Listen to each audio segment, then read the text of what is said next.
Hello dear students, मेरा नाम अनिल कुमार श्रीवास्तव है। मैं ऑप्शनल में PSIR और रिलेटेड GS पेपर सेकंड के सारे सेक्शन पढ़ाता हूँ। पेपर थर्ड में इंटरनल सिक्योरिटी भी पढ़ाता हूँ। रेगुलर बड़े इंस्टीट्यूट में क्लास लेता रहा हूँ। खैर, आज का जो टॉपिक है वो कल ही हमने दे दिया था, एफर्मेटिव एक्शन। दूसरे शब्दों में, वर्ष 2021 में UPSC ने सेक्शन ए के क्वेश्चन नंबर 1 के सब क्वेश्चन बी में एफर्मेटिव एक्शन पूछा था और ऊपर लिखा था comment on all the following in about 150 words. 150 शब्दों में आपको लिखना है। वो अबाउट लिखा हुआ है, इसलिए अधिक से अधिक आप, या मान लीजिए अबाउट ना भी लिखा रहे तो कोई दिक्कत नहीं है। 150 के 165 हो सकता है, 150 के 135 भी हो सकता है, लेकिन उससे ज़्यादा उससे कम नहीं होना चाहिए। यानी 10% का वेरिएशन तो एग्जामिनर को एक्सेप्टेबल है, लेकिन उससे ज़्यादा नहीं होना चाहिए। अब एफर्मेटिव एक्शन पर पहले पैरा में 2 ही पैरा आपको बनाना, 150 शब्द में लिखना है। 10 नंबर का एक क्वेश्चन है, तो उससे ज़्यादा तो स्कोप है नहीं। तो इंट्रोडक्शन में 1-2 लाइन लिख दीजिए और एक्सपेंशन में 2-3 लाइन लिख दीजिए, और वही इवैल्यूएशन और कंक्लूजन का एक बना दीजिए। यानी 2 ही पैरा में आपको 4 पैरा की चीज़ समेटनी है। तो 2 पैरा में आप क्या क्या बनाएंगे? पहले पैरा में इंट्रोडक्शन और एक्सपेंशन लिखेंगे, उसमें एफर्मेटिव एक्शन को डिफाइन करेंगे। ये वर्ष 2021 में पूछा गया था, जैसा मैंने बताया। सब क्वेश्चन ए के सेक्शन ए के क्वेश्चन 1 के सब क्वेश्चन बी में पूछा गया था एफर्मेटिव एक्शन, और 150 शब्दों में लिखना है। फिर से मैंने रिपीट कर दिया। अब पहले आप क्या करेंगे? पहले आप एफर्मेटिव एक्शन को परिभाषित करेंगे, लिखेंगे भारतीय समाज में भारतीय इतिहास में ऐसे तमाम मौके देखे गए हैं जब समाज के दबे कुचले कमज़ोर लोगों को, जिसमें अनुसूचित जाति जनजाति के लोग विशेष रूप से शामिल रहे हैं, या समाज के अन्य पिछड़े वर्ग के लोग अन्य विशेष रूप से शामिल रहे हैं, महिलाएं भी इसमें शामिल रही हैं। अमेरिका में जैसे अश्वेत लोगों की समस्या रही है, इन लोगों को समाज के दबंग लोगों ने हाशिए पर ढकेल दिया और उन्हें तमाम मानवीय सुविधाओं से वंचित कर दिया। तो इनको वर्तमान में हमारे आधुनिक संविधान के लागू होने के पश्चात सरकारी पदों पर प्रतिस्थापित करने में, सरकारी नौकरियों में प्रवेश देने में, या किसी संसाधन तक उनकी पहुंच उपलब्ध कराने में, या कल्याणकारी योजनाओं तक उनकी पहुंच उपलब्ध कराने में, इन सभी मामलों में रियायतें दी गई हैं, कंसेशंस दिए गए हैं।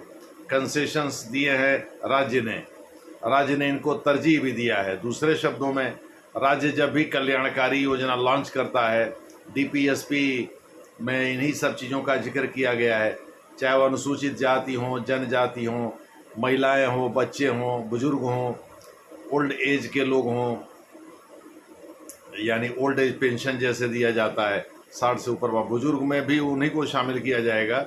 ठीक है, तो उसमें ऐसा नहीं कि आपने नौकरी सरकारी किया है तभी आपको दिया जाएगा। ये सोशल वेलफेयर स्कीम है जो हर बुजुर्ग को उपलब्ध कराई जाती है। तो इस प्रकार से जो है, ये इन सभी चीज़ों में कंसेशंस देना, ताकि अतीत के दाग को कुछ हद तक धुला जा सके। यानी अतीत में इनको जो तकलीफ़ दिया है समाज के कुछ दबंग लोगों ने, वो तकलीफ़ वर्तमान में और भविष्य में ना हो, इसलिए इनको कंसेशंस दिए जाते हैं। इसे प्रोटेक्टिव डिस्क्रिमिनेशन या पॉजिटिव डिस्क्रिमिनेशन, यानी सकारात्मक भेदभाव का नाम दिया गया है, या संरक्षणवादी भेदभाव का नाम दिया गया है। खैर, इसे ही एफर्मेटिव एक्शन कहते हैं। इसको आप शुरू के कुछ लाइन में, 2-3 लाइन में, जिसमें इंट्रोडक्शन और एक्सपेंशन का मिला करके एक पैरा आपने बनाया है, उसमें इसको परिभाषित करके बता दीजिए, तो एग्जामिनर के समझ में आ जाएगा कि आप एफर्मेटिव एक्शन को समझते हैं। और अनुच्छेद 14 की व्याख्या कर दीजिए। इसमें जो सेकंड फ्रेज अमेरिका से लिया गया है, इक्वल प्रोटेक्शन ऑफ लॉ, यानी विधि का समान संरक्षण, विधि के सामने सभी बराबर हैं, यानी विधि के समक्ष समता, इक्वलिटी बिफोर लॉ, ये जो ब्रिटेन से लिया गया है उससे ज़्यादा दमदार माना जाता है इक्वल प्रोटेक्शन ऑफ लॉ को, क्योंकि रिजर्वेशन इसी से निकला है। इसमें उन लोगों के लिए जो अनइक्वल रहे हैं समाज में, उनको ट्रीटमेंट अनइक्वल तरीके से, माने unequal should like should be treated like, ये पुरानी कहावत है। यानी समान के साथ समान व्यवहार होना चाहिए। जो अनइक्वल रहे हैं, जो इनके समाज के अन्य लोगों को बराबर नहीं रहे, उनके साथ समान व्यवहार कैसे किया जा सकता है? वही इक्वल प्रोटेक्शन ऑफ लॉ है। यानी विधि को इस प्रकार से संरक्षित किया जाए कि वो सबके लिए एक जैसी दिखाई पड़े। तो सबके लिए एक जैसी कैसे दिखाई पड़ेगी?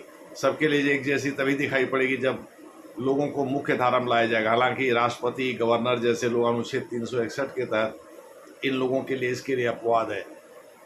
अनुच्छेद का जिक्र कर दीजिए, संविधान के अन्य उपबंधों का जिक्र कर दीजिए। अंबेडकर साहब ने जब अनुच्छेद 335 का निर्माण किया तो उसमें भी अनुसूचित जाति, जनजाति, अन्य पिछड़े वर्ग के दावों पर विचार करते समय राष्ट्रपति इसका भी ध्यान रखेगा कि एफिशिएंसी से समझौता ना हो, प्रशासनिक एफिशिएंसी से, प्रशासनिक कार्यकुशलता से समझौता ना हो। दूसरे शब्दों में, सेना में आरक्षण नहीं है। यानी जहां दूसरे देशों से लड़ना है, भाई अब चीन तो आपसे पूछेगा नहीं कि भाई बताओ तुम रिजर्व कैटेगरी के हो इसलिए तुम्हारे साथ रियायत, वो तो देश को हराने के लिए आएगा। या पाकिस्तान तो ये पूछेगा नहीं। वैसे भी चीन और पाकिस्तान में आरक्षण तो है नहीं, चूँकि जाति व्यवस्था यूनिक रही है भारतीय समाज के लिए। तो इस प्रकार से आप थोड़ा सा इससे कंट्रास्ट भी प्रेजेंट करिए और उसके बाद से देख लीजिए 150 शब्दों में कितने में आएगा, और फिर उसके बाद से कंक्लूजन ड्रॉ करिए जो इंट्रोडक्शन से मेल खाता हुआ हो। यानी अफर्मेटिव एक्शन का ही थोड़ा सा विस्तार कर दीजिए डिस्ट्रीब्यूटिव जस्टिस के रूप में, वितरण न्याय के रूप में, और इस प्रकार से आपका आंसर कंप्लीट हो जाएगा। डिस्ट्रीब्यूटिव जस्टिस पर ऑलरेडी हमने लेक्चर ले रखा है। धन्यवाद।